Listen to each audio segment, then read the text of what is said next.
Good morning. My name is Tom Tarver with LVMC. I would like to welcome you to our CMS final ruling for meaningful use Medicare Medicaid incentive program, stage 1 final ruling. I'm joined with my colleague, Donna Gilley, who we haven't seen because she's been buried away going through 864 pages. Welcome back, Donna. Thank you. And we're bringing this presentation to you today on behalf of our partners, Tennessee Hospital Association, Tennessee Health Information Management Association, or THEMA, who we've done a lot of sessions with, and so we want to welcome back our partners. And we have two new partners with us today that are co-sponsoring. It's the Tennessee Medical Association, the TMA, and also the Tennessee MGMA, so Medical Group Management Association. So we're very honored and pleased to have them as our partners.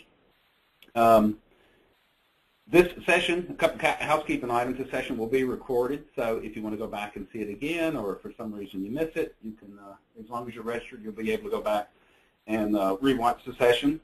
And we also will send out a copy of this presentation. We have several people contacting us asking, but we will get a copy in PDF of this entire presentation following the presentation sent to the email that you used to register. So very exciting / intimidating times, I think, for everyone that's in a eligible provider practice or a hospital trying to figure out what they need to do for high tech. So without further ado, we're going to get started. Let me go back. There we go. Here's a very 50,000-foot agenda for today's webcast. I'm going to start out, and I'm going to do a very, very high-level overview of the ARRA program for those of you who are not familiar with it, and I suspect a good many of you are. And then Donna's going to really drill down into the high-tech programs and who qualifies and how much you qualify for, how do you determine those things.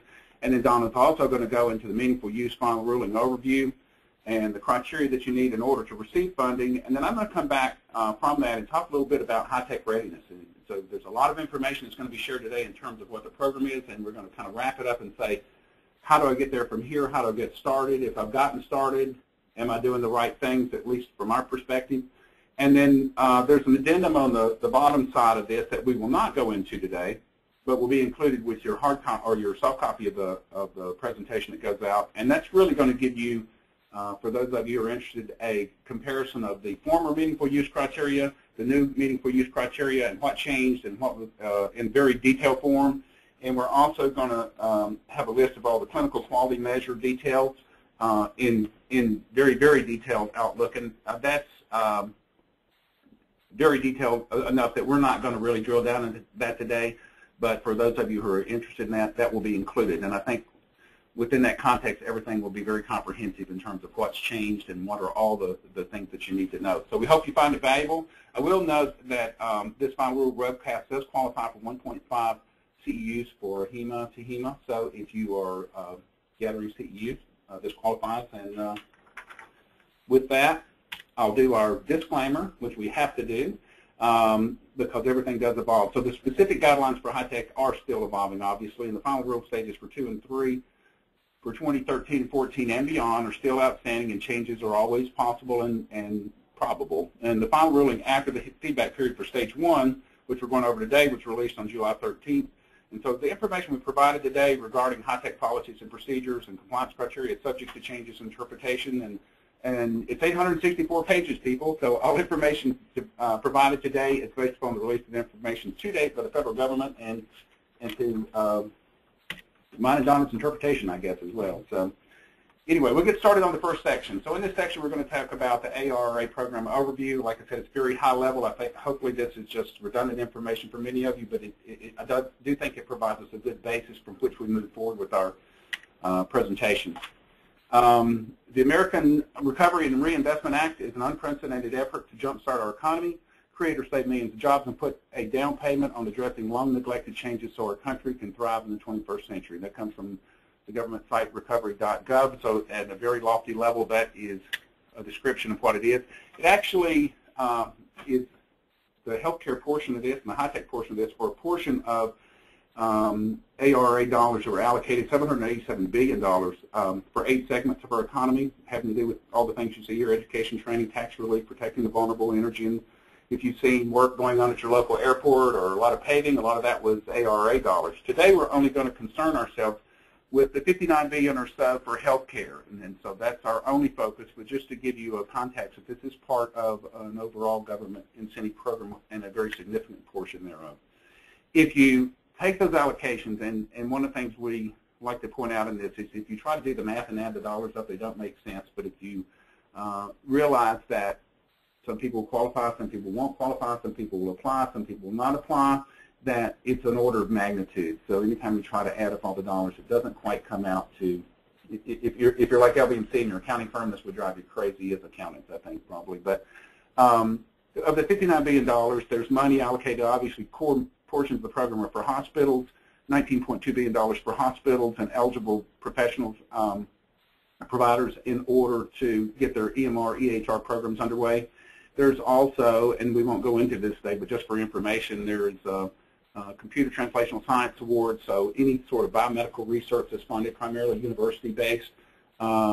Their funding also has meaningful use criteria, which is different than what we're going to talk about for hospitals and eligible professionals. But there are additional dollars, and it also says that any programs you have that are funded in biomedical must go back and reapply for funding under the meaningful use criteria, or they're subject to lose that money. And then obviously there's the health information exchanges, the regional extension centers. This number has probably gone up since this chart was made, but roughly 75 centers, approximately 42 operational. And so each one of those is targeted to serve a minimum of 1,000 doctors and groups, practices of 10 or less, down to 1 doctor. And there's money allocated for that. Here in Tennessee, that would be Q-Source. So, and just for informational purposes, there are additional allocations around the $59 billion, and we won't go into this today, but I think it's good to know to understand the program. There's other things like Indian health facilities, health centers, repair, regional HIE support, electronic data research, so there's a lot of other millions and billions of dollars that are allocated as well. So this is a huge, huge program that's going to have a huge impact, and hopefully it's going to drag all of us into the future. Why did we do this? Well, this is mine and Donna's kind of interpretation of why this was necessary in the most simple terms. But you know, obviously, healthcare is not an industry that has embraced core technology and workflow changes and those type of things. And it's kind of ironic because they do from a you know, if you need a lithotripter or any type of imaging sort of equipment, healthcare is the first to embrace it. But just in terms of automating processes, they've lagged behind the other industry types. So we thought as a comparison, you could see the difference here. Like if you look. Here's a photograph from the 1940s of what patient records looked like back then, and if you look at those today, you actually can take that picture in color. Actually, I took that picture last week. So, I mean, Donna and I, and I'm sure a lot of you see this every day, that there hasn't been a lot of change other than the ability to take the picture in color. We're still using a lot of paper, sharing of information. So when we talk about security and all the other things that HIPAA that wrap around this, you can see we're about in the most unsecured environment you can be in with a paper folder. So if we look at that $59 billion in healthcare, and we put the little HIPAA lock on here saying there's a lot of HIPAA impact in here that is not going to be a heavy part of our discussion today, but know that the rules have changed and the significant penalties for breach associated with that. We have used in all the presentations we've done on this topic today kind of analogy of the government program is really a carrots and sticks. So there's incentives, there's money, there's programs to incent you and be a carrot. If you don't do those, obviously on the backside there's some sticks. So in terms of hospitals, there's funding for EHR initiatives with meaningful use criteria. There's reimbursement penalties on the backside of that if you don't participate. Same thing for providers on the EMR systems. And in biomedical research is the loss of funding. And in, like I said, on HIPAA, there is no carrot. It's only sticks. So it's become a lot more, the HIPAA criteria has gone up. All of you went through HIPAA a few years ago. There's more iterations of that. There's the ability for state attorney's office to prosecute. The amount of fines have gone up. Subcontractors are also liabilities. So there's lots and lots of HIPAA impact. So there is another round of that to consider.